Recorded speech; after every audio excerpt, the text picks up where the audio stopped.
আসসালামু আলাইকুম viewers, welcome to my channel বাহারি আহার। আশা করছি আপনারা সবাই ভালো আছেন। আজকে বাহারি আহারের এই এপিসোডে আমি হাজির হয়েছি খুবই মজাদার বিফ চাপের রেসিপি নিয়ে। আশা করছি আমার আজকের রেসিপিটি আপনাদের ভালো লাগবে। তাহলে চলুন দেরি না করে ঝটপট রেসিপিটি দেখে আসি।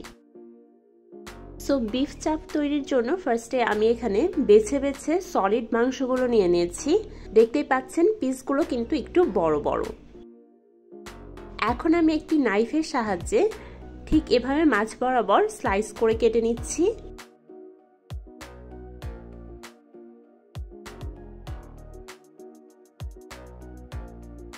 এক সাইড এভাবে কেটে নেওয়ার পর যে সাইডে আরেকটু মোটা অংশ সেই অংশটাও আমি সেম ভাবে কেটে নিচ্ছি।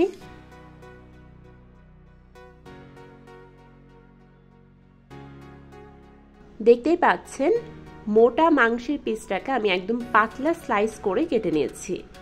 এরপর একটি হেমানদিস্তা নিয়ে এভাবে মাংসের পিসটাকে থেতো করে নিচ্ছি। এতে করে মাংসের মধ্যে মশলাগুলো খুব ভালো মতো প্রবেশ করবে এবং খেতেও অনেক টেস্টি হবে।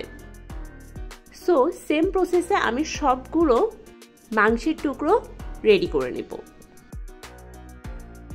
ভিউয়ার্স দেখতেই পাচ্ছেন এখানে আমি সবগুলো টুকরো সেম ভাবে স্লাইস করে নিয়েছি। এখন চলে যাব ম্যারিনেশনে। সো এখন আমি এর মধ্যে বাটা মশলাগুলো দিয়ে দিচ্ছি। ফার্স্টে আমি এখানে দিয়ে দিচ্ছি 1 চামচ রসুন বাটা, 1 চামচ আদা বাটা, 1 চামচ শুকনা মরিচ বাটা। ঝালের পরিমাণ আপনারা স্বাদ অনুযায়ী কমিয়ে বা বাড়িয়ে নিতে পারেন। দিয়ে দিচ্ছি স্বাদ মতো লবণ, 1 চামচ জিরার গুঁড়া, 1/2 চামচ হলুদের গুঁড়া, 1/2 চামচ গরম মশলার গুঁড়া, 1 চামচ কাঁচা পেঁপে বাটা। এখানে কাঁচা পেঁপে বাটা ইউজ করলে মাংসগুলো দ্রুত সিদ্ধ হবে, সো এটাকে স্কিপ করা যাবে না। এরপর আমি এখানে প্রায় 1 টেবিল চামচ পরিমাণ টক দই দিয়ে দিয়েছি। এখন সবগুলো উপকরণ খুব ভালো করে মিক্স করে নিচ্ছি। একটু সময় ধরে মিক্স করে নিতে হবে যেন মাংসের মধ্যে মশলাগুলো ভালো মতো প্রবেশ করে।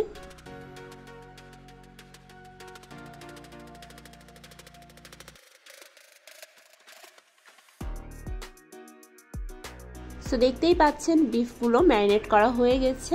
এখন আমি এটিকে প্রায় 3 ঘন্টার জন্য রেস্টে রেখে দেব। ফিরে আসলাম 3 ঘন্টা পর। আমি এখন যে কয়টা চাপ ফ্রাই করে নেব সেই কয়টা আমি আলাদা একটি পাত্রে তুলে নিয়েছি। এখন এর মধ্যে দিয়ে দিচ্ছি চালের গুঁড়ো।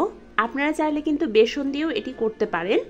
আমি একটু ক্রিস্পি খেতে পছন্দ করি, এর জন্য চালের আটা ব্যবহার করেছি। এটা দিলে চাপটা অনেকক্ষণ ক্রিস্পি থাকে। আপনারা চাইলে এখানে বেসনও দিতে পারেন।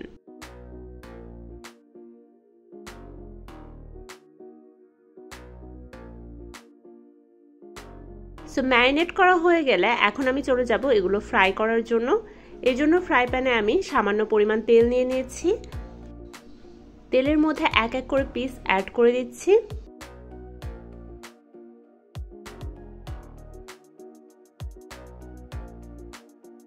প্রায় 5-7 মিনিট পর দেখা যাবে এক সাইড এরকম ব্রাউন হয়ে এসেছে।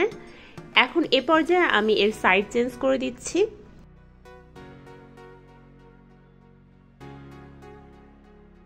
আমি অপর সাইডও সেম ভাবে ব্রাউন করে ফ্রাই করে নেব। আরো 5-10 মিনিট পর দেখা যাবে অপর সাইডও সেম ভাবে ফ্রাই হয়ে গেছে। যেহেতু কাঁচা পেঁপে বাটা অ্যাড করা ছিল সেহেতু এটি সিদ্ধ হতে খুব অল্প সময় লাগে। 2 সাইড সেম ভাবে ফ্রাই করা হয়ে গেলে আর মাংসগুলো সিদ্ধও হয়ে গেলে আমি এগুলোকে এক এক করে উঠিয়ে নিচ্ছি। সো ভিউয়ার্স দেখতেই পাচ্ছেন কত ইজিলি আমি বিফ চাপ রেডি করে নিয়েছি। আমি এখানে কিছু পাউরুটি ফ্রাই করে নিয়েছি আর সাথে কিছু শসা কেটে নিয়েছি। এরকম পাউরুটি ফ্রাই করে শসা দিয়ে এটি খেতে কিন্তু খুব মজা লাগে। আপনারা কিন্তু বাসায় এটি অবশ্যই ট্রাই করবেন। আপনারা চাইলে এটি গরম গরম লুচি অথবা নান রুটি দিয়েও খেতে পারেন। সো আজকের ভিডিও এইটুকুই। আশা করছি আমার আজকের রেসিপিটি আপনাদের ভালো লেগেছে।